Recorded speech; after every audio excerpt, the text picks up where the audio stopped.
Something big is coming. And I don't mean another round of snow. I don't mean another cold blast. I mean a full-on, large-scale atmospheric pattern shift that is going to completely rewrite the weather story across the entire country over the next 2 to 3 weeks. And right now, most people have no idea this is even on the horizon. Here's the thing. While everyone has been locked in on the northeast blizzard and the tornado threats in the Ohio Valley, something has been quietly building in the background. A massive ridge of high pressure is trying to anchor itself over the western portion of the United States. And when a ridge like this gets going, when it really gets established and entrenched, it doesn't just warm things up for a day or two. It restructures the entire flow pattern from the Pacific all the way to the Atlantic. And that is exactly what appears to be developing right now, based on what we're seeing in the long-range models. So, the question you should be asking right now is this: are we actually on the verge of a genuine season transition? Or is this just another one of those teaser warm-ups that collapses after a week and sends us right back into the deep freeze? That is the central question that we are going to spend this entire video trying to answer. And the honest answer, based on what the data is showing us right now, is that it could go either way, and the difference between those two outcomes is razor thin. Let's start by talking about where we are right now, because context matters enormously here. We have just come through one of the most active late winter weather stretches in recent memory across the eastern half of the United States. Blizzard conditions, coastal flooding, major tornado outbreaks, critical fire weather in the southern plains, and feet of snow in the mountains of California. This has not been a quiet period in any sense of the word, but all of that activity, believe it or not, has been a symptom of a specific atmospheric configuration, a configuration that is now, according to the models, beginning to break down. What does that mean exactly? It means the large-scale wave pattern in the atmosphere, the thing that meteorologists look at when they're trying to understand not just today's weather, but the overall flow regime for weeks at a time, is attempting a fundamental shift in its structure. The trough that has been parked over the eastern portion of the country and allowing all of those cold outbreaks and storm systems to roll through, that feature is trying to lift and retreat. And in its place, a sprawling ridge, a dome of high pressure aloft, is attempting to build and take hold across the central and western portions of the continent. Now, here is where things get genuinely interesting from a meteorological standpoint. When you look at the ensemble data, and specifically when you look at the European Center for Medium-Range Weather Forecasts Ensemble Suite versus the Global Forecast System Ensemble Suite, you see an interesting divergence that tells a story. The European ensemble is, at this point in time, considerably more bullish on the strength and the longevity of this potential ridge building in the West. It's painting a scenario where we see a powerful ridge anchoring itself from the Pacific coast all the way into the central plains, effectively blocking the storm track from diving deep into the lower 48 for an extended period. The Global Forecast System Ensemble is a bit more hesitant. It's acknowledging the ridge, but it's not as confident that the ridge can sustain itself against some of the energy that continues to come out of the Pacific. So, which one do you trust? That's a fair question, and the honest answer is that at this range, you give the European model a slight edge based on track record, but you do not abandon the Global Forecast System signal entirely. What both models do agree on, and this is the signal that you really need to pay attention to, is that the overall temperature pattern for the vast majority of the country is trending dramatically warmer, and not just slightly above average. We're talking about anomalies that in some parts of the country, specifically the southern plains, the desert southwest, portions of the Midwest, could run 10 to 15 degrees above the seasonal average for extended stretches. That is not a subtle warm-up. That is a dramatic departure from what we have been experiencing over the past several weeks. So let's talk specifics, because this is where it gets real. If you live in Dallas, Oklahoma City, Kansas City, Denver, or anywhere across that broad swath of the central part of the country, the models are pointing toward temperatures that could reach the 70s and even flirt with the low 80s by the middle portion of the next week. In February. That is not unheard of, but it is notable. And it speaks to just how aggressive this ridge is trying to become. When you get temperatures in the 70s across the southern plains in late February, you are not just talking about a mild day.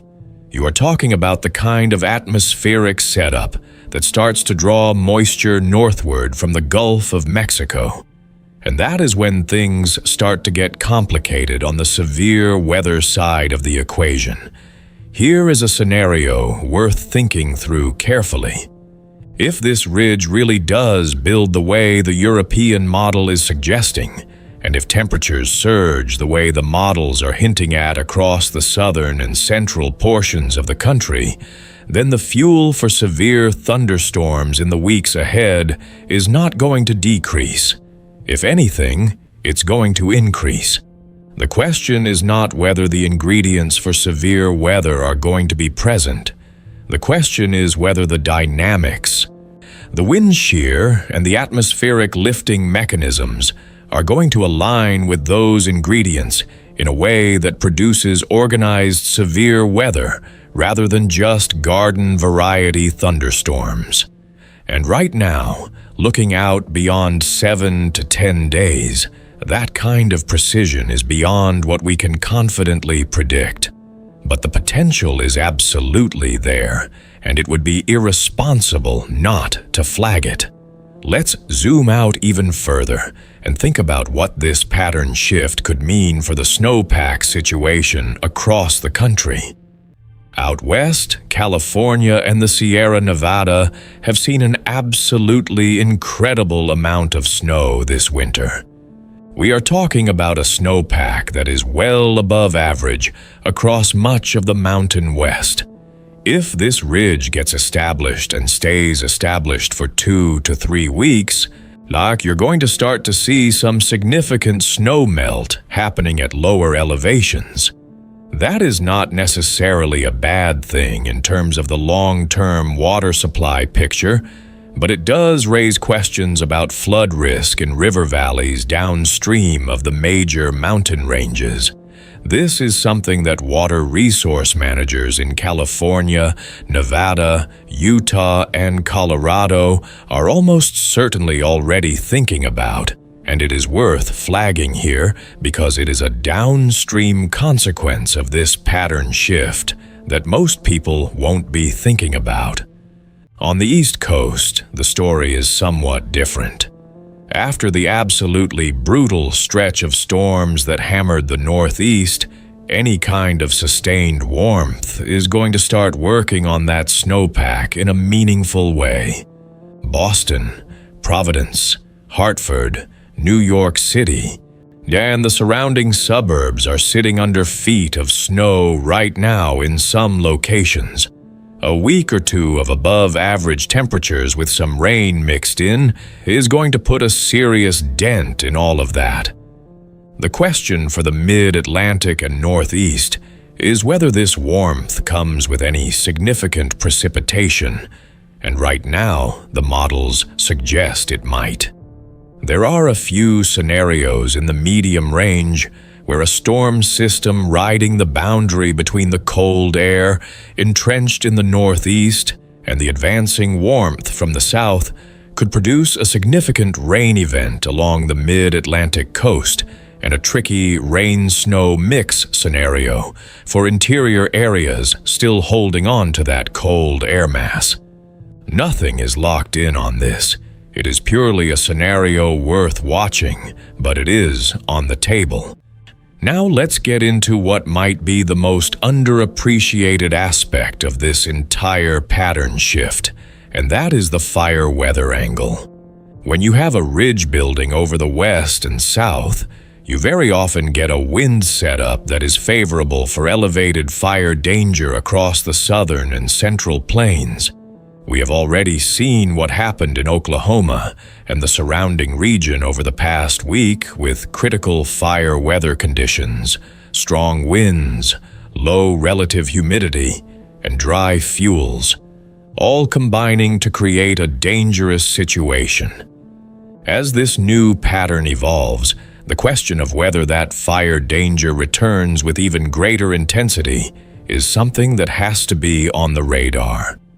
The southern plains have been dealing with drought conditions for an extended period, and any wind event associated with the trailing edge of this incoming ridge or the boundaries associated with it could be a serious problem.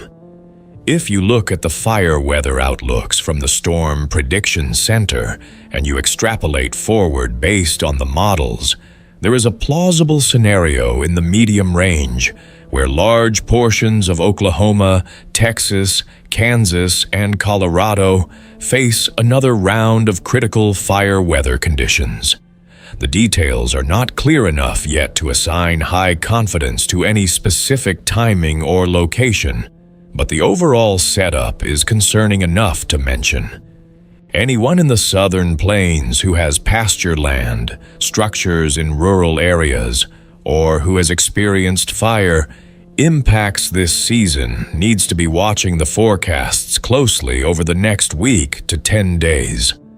Let's talk about the transition zone, because that is where the most interesting and arguably most impactful weather is going to occur as this pattern shift unfolds.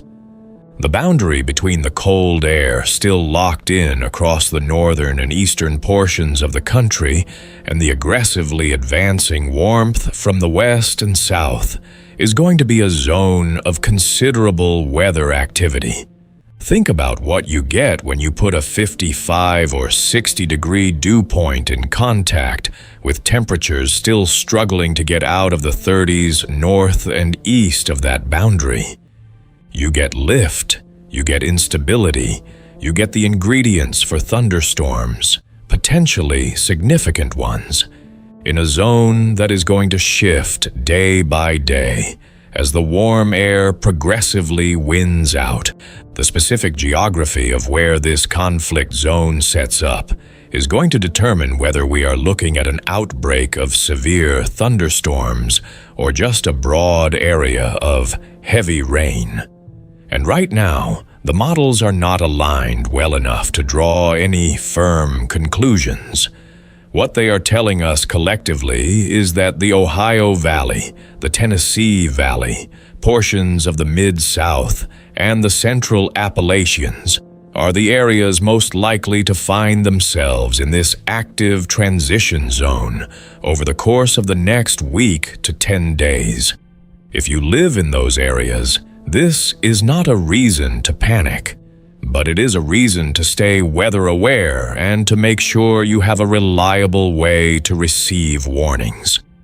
There is also a moisture angle to this story that deserves a closer look. As the ridge establishes itself in the west and draws the jet stream northward, the Gulf of Mexico becomes an increasingly active player in the weather pattern. Moisture from the Gulf does not just sit there passively. It gets pulled northward by the circulation patterns associated with storm systems forming along and ahead of that retreating cold air boundary.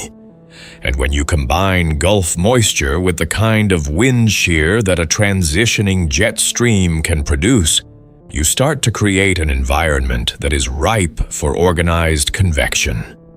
For people in the Mississippi Valley, the Tennessee Valley, and the lower Ohio Valley, that combination is one they recognize from spring severe weather season. The fact that it is appearing on the models in late February is significant. Here is something else worth considering.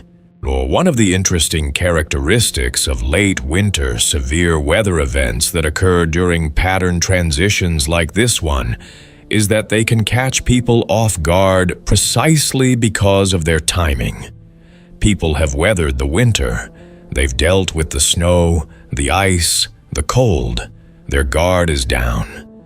They're not in severe weather mode the way they might be in late April or May, but severe thunderstorms in February can be just as dangerous as severe thunderstorms in May.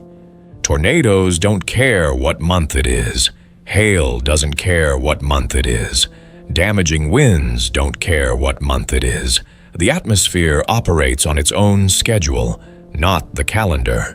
And right now, the atmosphere is telling us that the next 2 to 3 weeks are going to demand continued attention across a broad swath of the country. Even as the dominant story shifts from winter storms to spring-like warmth. Let's bring this back around to the big picture question that we started with. Is this a genuine season transition or a temporary reprieve?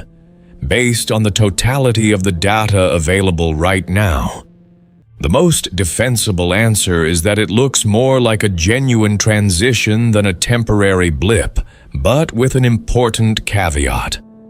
The models have a history of not capturing well the ability of cold air to hang on across the northeast and the northern portions of the country, even when warmth surges into the south and center. There is a real possibility that while Dallas and Oklahoma City are seeing days in the 70s, Boston and Buffalo are still dealing with temperatures well below average and residual snow on the ground for an extended period. That kind of split pattern is actually not uncommon in late winter, and it appears to be at least one plausible interpretation of what the models are showing right now. What is clearer is the trajectory. The direction of travel is toward warmth, toward activity, toward the kind of pattern that eventually, as we move deeper into March and April, shifts the primary weather story from winter storms to severe weather season. That transition is not a sharp line, it's a gradual evolution. And we appear to be entering the early stages of that evolution right now, which means the next several weeks are going to be genuinely fascinating from a weather standpoint, and arguably not any less dangerous than the past several weeks have been, just dangerous in different ways. That is the full picture of what we are tracking right now. From the ridge building out west to the transition zone setting up in the Ohio Valley, from the fire weather concerns in the southern plains to the snowmelt questions in the Sierra Nevada, this is a pattern change with consequences that reach into just about every corner of the country. Stay sharp, stay weather aware, and keep watching because this one is going to keep evolving fast. If this breakdown helped you understand what is coming, hit that like button right now. It genuinely helps this channel reach more people who need this information. And if you are not subscribed yet, what are you waiting for? Tap subscribe and ring that notification bell so you never miss a forecast update. More videos are coming as this pattern continues to evolve, and you do not want to miss what is next.